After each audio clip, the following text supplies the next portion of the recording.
Hello, Cancer, Sun, Moon, Rising, and Venus signs. Kamusta kayo? Sana po ay nasa mabuti kayong kalagayan.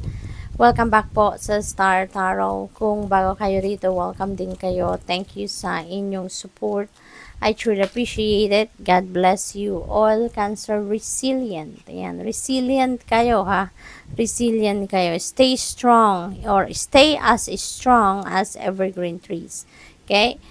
Pinapaalala lang ito sa inyo kasi baka ang iba sa inyo cancer, no? Baka nanghihina na kayo, no? Pinanghihinaan na kayo ng loob dahil siguro sa mga challenging situations na dumadating sa buhay ninyo. Kaya maaring at some point, parang napaghihinaan na kayo ng loob. But don't be, okay? Don't be. You are resilient, no? Lalahanin ninyo yan na you are resilient. Okay? Kayang-kaya ninyo kahit ano man ang mangyari. Kahit ano man ang hirap na dumating sa buhay ninyo. Kayang-kaya ninyo yan. Pinatibay na kayo ng panahon. Pinatatag na kayo ng panahon. Madami na kayong pinagdaan ng hirap na napagtagumpayan ninyo. Kaya wala nang hindi ninyo mapagtatagumpayan. Wala nang hindi ninyo kakayanin. Okay? What else? We have opportunities. Ayan, so maraming oportunidad ang paparating, hindi lang isa, no, na oportunidad ang dadating, kundi marami sila. And that could be in various areas of life, hindi lang sa isang parte. Hindi lang oportunidad sa pera, sa travel, hindi lang sa relationships, hindi lang sa trabaho, karera, negosyo, iba-iba pa. Depende sa inyong sitwasyon, okay? We have time, embrace in the dewdrops of life before they disappear with the morning sun. Ayan. So, parang meron siguro kayong mga opportunity dito that is, nandiyan na. And this is giving you heads up, no? Na baka hindi ninyo napapansin. Baka, baka nandiyan na yan matagal na. Pero baka dinededman nyo lang. Or baka hindi ninyo talaga pinapansin yan. Kaya this is a reminder for you, no? Na before it slips away from you, take advantage of that. Okay? Pansinin ninyo. What else? We have let go. And so, enjoy the pulsing light of the firefly but don't hold on too tight. Okay? Meron dito mga bagay na kailangan na ninyong tanggalin sa buhay ninyo. May mga bagay, sitwasyon na kailangan na ninyong alisin, iwanan, yung ganon. Kasi it's no longer serving your best interest. Okay? So, it doesn't deserve as a room or a space, no, sa buhay ninyo, Cancer. So, let them go. Tignan natin kung ano pa ang ganap. For Cancer, we have a Knight of Swords. Ayan, change is coming. Okay? Change is rushing towards you. Changes are rushing towards you. So, marami ang mga pagbabagong magaganap. Maaring yan ay dahilan or siguro mag-uugat yan dito sa pag-let go ninyo or maaring yung mga pagbabagong yan ay dahil din sa mga opportunities na parating sa inyo, no? So, there are a lot of opportunities coming your way. So, this is really beautiful. At saka, yung mga oportunidad na to, it might require you to take risk, no?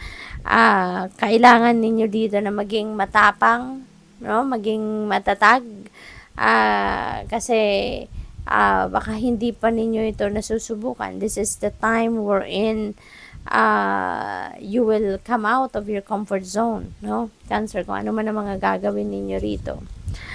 Queen of Pentacles, napakaganda naman ito, lalo-lalo na pagdating sa pangkaperahang aspeto. Okay?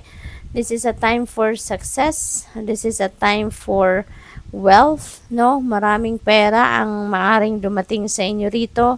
You may be feeling financially secured and stable na, no? At this time, maraming pera, no? Maraming financial opportunities ang maaring dumating sa inyo na maghahatid sa inyo ng prosperity and abundance, no? This is also, si Queen of Pentacles is a very sensible and nurturing person. Kaya maaring ganun din kayo, no? Maybe you're very compassionate, very loving, very caring, nurturing. Maybe you are taking care of a lot of people around you. Very supportive ka, very helpful, no? Maaring ganon. We have 9 of Cups. Napakaswerte ninyo sa ngayon, Cancer. This is the time that you are going to, to enjoy, no? Yung dreams ninyo, nandiyan dyan na. Yung mga heart's desires ninyo, yung mga wishes ninyo, nandiyan dyan na. So, ito yung panahon na i-enjoy ninyo ito. Mga minimithi ninyo sa buhay, kung ano man yan, no? Kaya magiging masayang-masaya kayo. You're going to enjoy talaga your life sa ngayon as it is, no? Kasi ang dami blessings na paparating. This is a time for success, for manifesting your heart's desires, financial success, material success, nandiyan na, kaya parang wala ka nang hahanapin pa. We have the Star. This is another new beginning energy. At saka ano rin ito, Cancer, another wish fulfillment energy. Marami din kayong mga wishes na marami talaga yung wishes na magka-come true, no?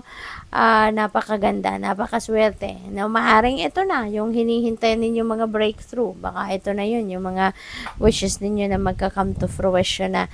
Ngayon, you will be feeling joy, happiness, contentment, no? Kaya magiging kayo, high vibe kayo.